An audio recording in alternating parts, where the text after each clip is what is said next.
Enlil przypuszczalnie przybył na ziemię, zanim ród ludzki został stworzony. Po tym, jak przejął władzę od swojego ojca Ana, był uznawany za najwyższego boga zarówno przez Sumerów, jak i przez sumeryjskich bogów. Gdy bogowie spotykali się w niebie, Enlil siedział obok Ana. Natomiast gdy bogowie organizowali narady na ziemi, spotkaniami tymi przewodził sam Enlil. Od okresu wczesnodynastycznego do okresu nowosumeryjskiego Enlil występował na pierwszym miejscu w różnych spisach bogów, jako ten najwyższy. Narodził się ze związku dwóch bóstw, Ana oraz Ki, reprezentujących dwa pierwiastki, niebo i ziemię. Enlil oddzielił je od siebie, tworząc przestrzeń i stając się tym samym uosobieniem powietrza, a jego imię było tożsame z pojęciem przestrzeni powietrznej i atmosfery. Był bratem Enkiego oraz bogini Aruru. Czasem sumeryjska tradycja przedstawiała go też jako potomka Enkiego oraz bogini Ninki. Jego najważniejszym miejscem kultu była świątynia Ekur, której nazwa znaczyła dom góry. Znajdowała się w mieście Nippur i w czasach Sumerów miała największą doniosłość wśród świątyń w południowej Mezopotamii. Okręg sakralny Ekur jest opisany w sumeryjskim hymnie do Ekur. Rozkaz Enlila nie mógł być odwołany, co oznaczało, że kiedy podjął jakąś decyzję, nie można było już jej cofnąć. Zdarzyło się jednak raz, że Enlil zmienił swoje zdanie. Było to wtedy, gdy postanowił, że zgładzi gatunek ludzki, poprzez zesłanie wielkiego potopu, jednak jego plan nie powiódł się, ponieważ Enki ostrzegł przed kataklizmem króla Ziusudre, który zbudował łódź i w niej przeżył wraz ze swoją rodziną. Enlil początkowo nie był z tego zadowolony, ale widząc, że w obronie ludzi stanęli inni bogowie, potraktował Ziusudrę życzliwie i pozwolił, aby ludzie ponownie zasiedlili ziemię. O zdarzeniu tym opowiada mit o potopie.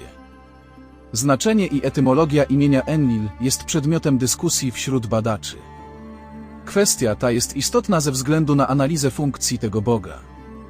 Sposób zapisu oraz odczytywania tego imienia nie jest pewny i nawet jeśli zostanie ono zapisane jako Enlil, to tłumaczenie sylaby Lil jest sporne. Tak problematyczna sytuacja wynika z braku ustandaryzowania paleograficznego tego symbolu na przełomie IV i III tysiąclecia przed naszą erą.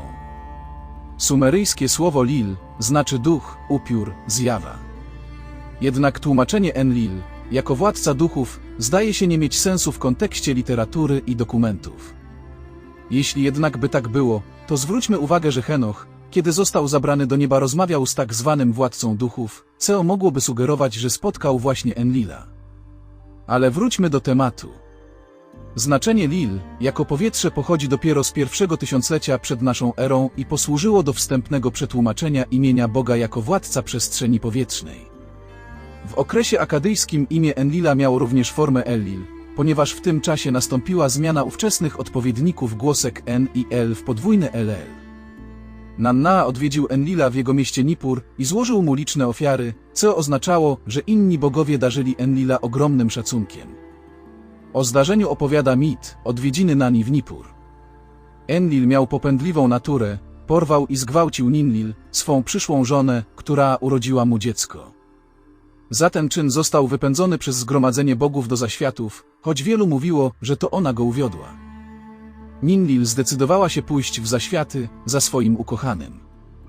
Ta nierozważna decyzja mogła zobowiązywać nowonarodzonego boga księżyca, Nannę, do pozostania na zawsze w świecie zmarłych.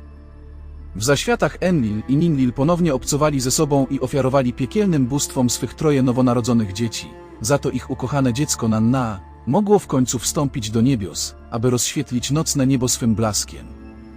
Enlil pomagał rodzajowi ludzkiemu, przekazując wiedzę o gospodarowaniu, używaniu pługa oraz kilofa. Sumerowie czcili Enlila z bojaźnią i wdzięcznością.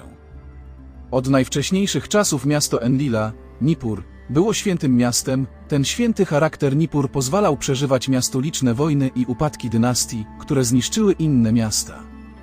Chociaż Nippur nie było stolicą, odgrywało ważną rolę w polityce.